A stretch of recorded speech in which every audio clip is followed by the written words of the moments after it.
Hello बच्चों, आज के इस वीडियो में हम कार्बन के एलोट्रोप्स के बारे में पढ़ेंगे, यानी कार्बन के अपर रूप। What are allotropes?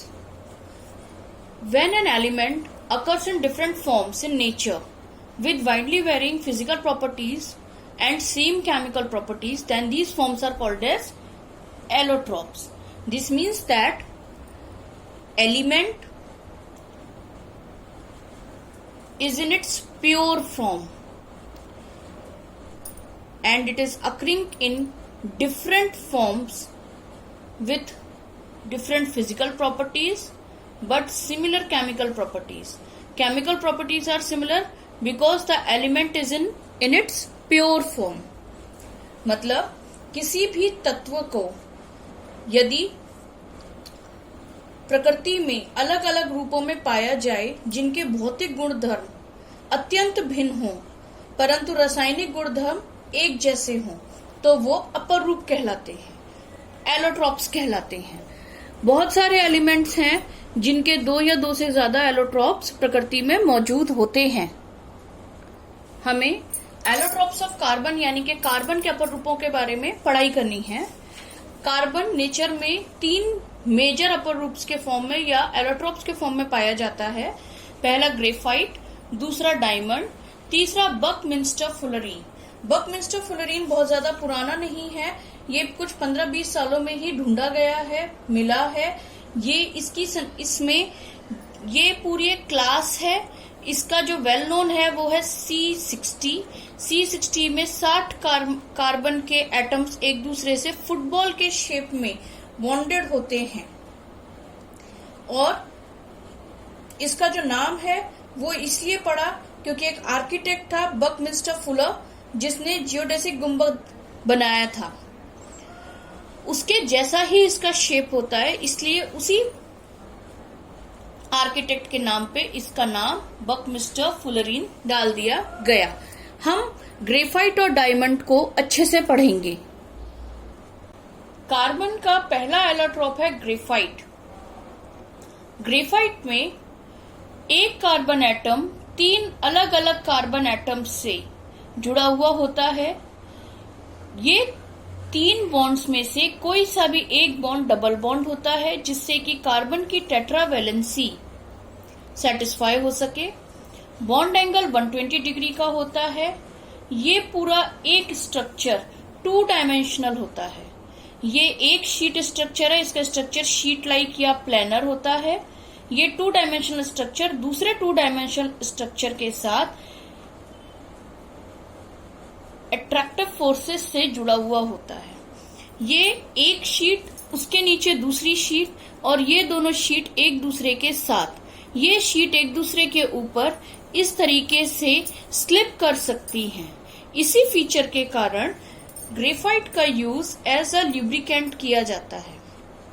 हमारी पेंसिलों में जो लीड पड़ी हुई होती है उसको पेपर पे चलाने से जो कालापन निकलता है वो भी इसीलिए ही निकलता है कि ये शीट्स एक दूसरे के ऊपर ऐसे सरकती हैं। जब हम पेपर पे लिखते हैं तो एक शीट पेपर से चिपक जाती है और दूसरी शीट उसके ऊपर से सरकती हुई पेंसिल के संग वापस चली जाती है और पेपर पे हमारे पास एक काला निशान रह जाता है। डबल बॉन्ड है, जब हम एनर्जी देते हैं तो ये डबल बॉन्ड टूट सकता है।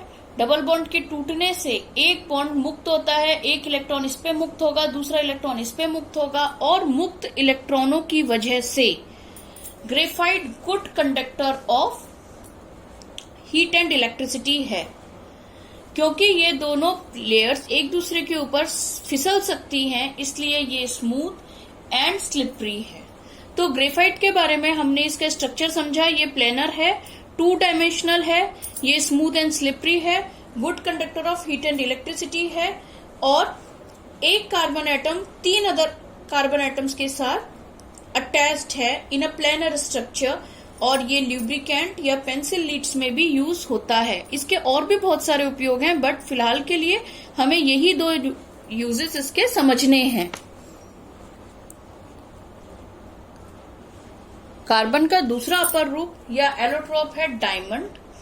डायमंड में एक कार्बन एटम अपने साथ एक 2 3 4 4 कार्बन एटम से बॉन्डेड होता है। कोई सा भी देख लीजिए, इसे देखेंगे तो ये भी 4 से बॉन्डेड है, इसे देखेंगे तो ये भी 4 से बॉन्डेड है, और ये एक मैंने छोटा स्ट्रक्चर बनाया है, पर हर कार्बन एटम 4 और कार्बन एटम से केवल सिंगल बॉन्ड्स के द्वारा, सारे बॉन्ड सिंगल बॉन्ड होंगे, इन्हीं के द्वारा अटैच्ड होता है। इसी वजह से इसका टेट्राहेड्रल शेप होता है और ये 3 डायमेंशनल होता है। 3 डायमेंशनल मतलब 3D, जिसको कि आप देखने के साथ साथ हाथ से छूने पर महसूस भी कर सकें। ठीक है, ये टेट्राहेड्रल स्ट्रक्चर जैसा आप लोग समोसे खाते हैं ना, समोसे का होता है, वैसा ही होता है। इसके अंदर इतने सारे कार्बन एटम पास पास पास पास अटैच्ड होते हैं कि इसका घनत्व या डेंसिटी बहुत हाई होती है, और इतनी हाई डेंसिटी की वजह से ये बहुत हार्ड एंड ब्रिटल होते हैं। बहुत हार्ड, आसानी से ना टूटने वाले, और ब्रिटल मतलब चमचोड़ जैसे होते हैं। इनके अंदर कोई भी फ्री इलेक्ट्रॉन नहीं होता। तो फ्री इलेक्ट्रॉन्स ना होने की वजह से, और अगर हम बाहर से इसे एनर्जी दे भी, गर्म भी करें, हीट भी करें, तो भी इसमें कोई ऐसा डबल बॉन्ड या ट्रिपल बॉन्ड नहीं है जो टूट करके, देखिए सारे सिंगल बॉन्ड हैं, तो कोई भी बॉन्ड ऐसा नहीं है जो टूट करके इलेक्ट्रॉन्स को फ्री कर सके। इसलिए ये बैड कंडक्टर ऑफ इलेक्ट्रिसिटी है। इनका ये जो हार्ड नेचर है, इसका बहुत अच्छा एक यूज है इन मेकिंग कटिंग टूल्स। जो सुनारों के यहाँ पर, ग्लास वालों के यहाँ पर जो भी कटिंग टूल्स यूज करे जाते हैं, उनमें डायमंड लगा हुआ होता है बिल्कुल आगे। ज्वेलरी में, ज्वेलरी का तो सबको पता है कि डायमंड की ज्वेलरी बहुत फेमस होती है। डायमंड्स, नेचुरली अकरिंग जो डायमंड्स हैं, वो साइज में बड़े होते हैं, हल्के कलर्स भी पड़े हुए होते हैं, क्योंकि वो नेचर में पाए जाते हैं। तो जो उनके आसपास की सराउंडिंग्स होती हैं, वो उनका कलर भी उसमें आ जाता है। अफ्रीका के जो गरीब देश हैं, वहां पर डायमंड्स की बहुत बड़ी बड़ी माइंस हैं। बर्किना फासो, घाना, ये कुछ ऐसी कंट्रीज हैं जहां पर डायमंड्स बहुतायत में मिलता है, अफ्रीका में। और वहां पे जो डायमंड्स मिलते हैं, उनका साइज भी बड़ा होता है, कलर्ड होते हैं, बहुत ही ज्यादा वैल्यूएबल डायमंड्स हैं। हम इसको आर्टिफिशियली कार्बन को बहुत हाई प्रेशर पर, लो टेम्परेचर्स पे कंप्रेस करके भी डायमंड बना सकते हैं। वो सिर्फ थोड़ी सी शाइन में नेचुरल डायमंड से पीछे रह जाता है, बाद बाकी वो नेचुरल डायमंड के जैसा ही होता है। वो ही आर्टिफिशियल डायमंड कटिंग टूल्स में यूज होता है। और जो आजकल सस्ती वाली डायमंड ज्वेलरीज जो सब लोग पहनते हैं, उसमें यूज होता है। तो ये हमारे कार्बन के 2 एलोट्रॉप्स थे।